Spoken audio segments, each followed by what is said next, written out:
Assalamualaikum warahmatullahi wabarakatuh. Halo anak-anak, bagaimana kabar kalian hari ini? Bu Guru doakan semoga hari ini kalian selalu dalam keadaan sehat dan semangat belajar. Baik anak-anak, dalam video kali ini kita akan melanjutkan belajar tentang bagaimana cara melestarikan hewan dan tumbuhan. Di sekitar kita banyak sekali hewan dan tumbuhan yang sangat bermanfaat bagi kita. Untuk apa? Untuk bahan makanan, untuk bahan pakaian, dan untuk tempat tinggal. Nah, karena sangat bermanfaat bagi manusia, maka hewan dan tumbuhan tersebut harus kita lestarikan. Nah, bagaimana cara melestarikan hewan dan tumbuhan?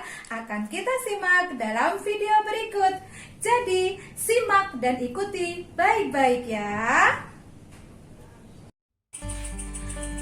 Anak-anak, tentu kalian sudah mengenal harimau Sumatera, badak bercula satu, orang utan, burung cendrawasih, atau kalian tentu pernah mengenal pohon rafflesia, bunga bangkai, atau pohon cendana. Hewan dan tumbuhan yang Bu Guru sebutkan tadi adalah contoh-contoh hewan dan tumbuhan yang sekarang jumlahnya sudah tidak banyak lagi atau sering disebut dengan hewan dan tumbuhan langka. Tahukah kalian mengapa hewan dan tumbuhan tersebut menjadi langka? Mari kita ketahui bersama-sama. Meningkatnya jumlah penduduk menyebabkan bertambahnya pula kebutuhan manusia, kebutuhan perumahan, kebutuhan makanan, dan kebutuhan pakaian. Hal tersebut membuat manusia memanfaatkan hutan secara berlebihan. Tindakan manusia untuk memenuhi kebutuhan yang berlebihan tersebut misalnya adalah penebangan hutan secara liar untuk dijadikan pemukiman atau juga dijadikan ladang, perburuan terhadap satwa langka untuk diperjualbelikan dan juga untuk memenuhi kebutuhan hidup. Nah, hal tersebut dapat mengakibatkan hewan kehilangan habitatnya dan jumlah tumbuhan juga semakin sedikit. Lalu, bagaimanakah cara melestarikan hewan dan tumbuhan agar tidak punah? Nah, anak-anak, cara melestarikan hewan dan tumbuhan langka agar tidak punah adalah yang pertama, melakukan upaya penangkaran. Upaya penangkaran adalah upaya pengembangan hewan dengan tetap mempertahankan keaslian jenisnya. Nah, yang kedua adalah mendirikan tempat perlindungan bagi hewan.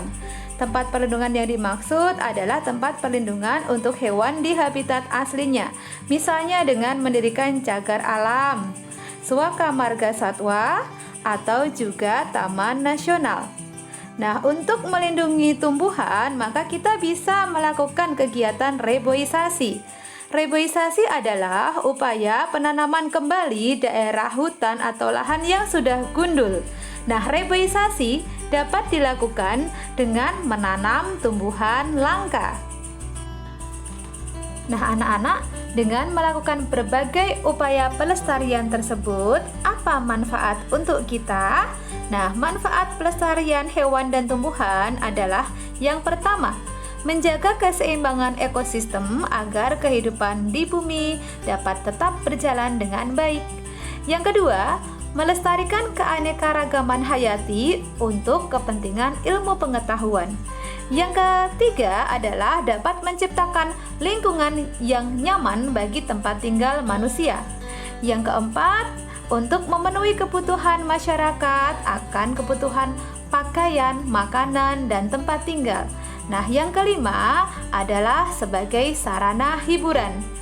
Sangat banyak dan beraneka ragam ya nak, juga sangat bermanfaat. Oleh karena itu, kita harus berusaha untuk menjaga kelestarian hewan dan tumbuhan, mulai dari lingkungan kita. Nah anak-anak, Itu tadi materi kita tentang cara melestarikan hewan dan tumbuhan. Apakah kalian sudah paham? Nah, terima kasih sudah menyimak video dari Bu Guru. Tetap semangat belajar, jaga kesehatan, dan hormati ayah dan bunda. Bu Guru akhiri, wassalamualaikum warahmatullahi wabarakatuh.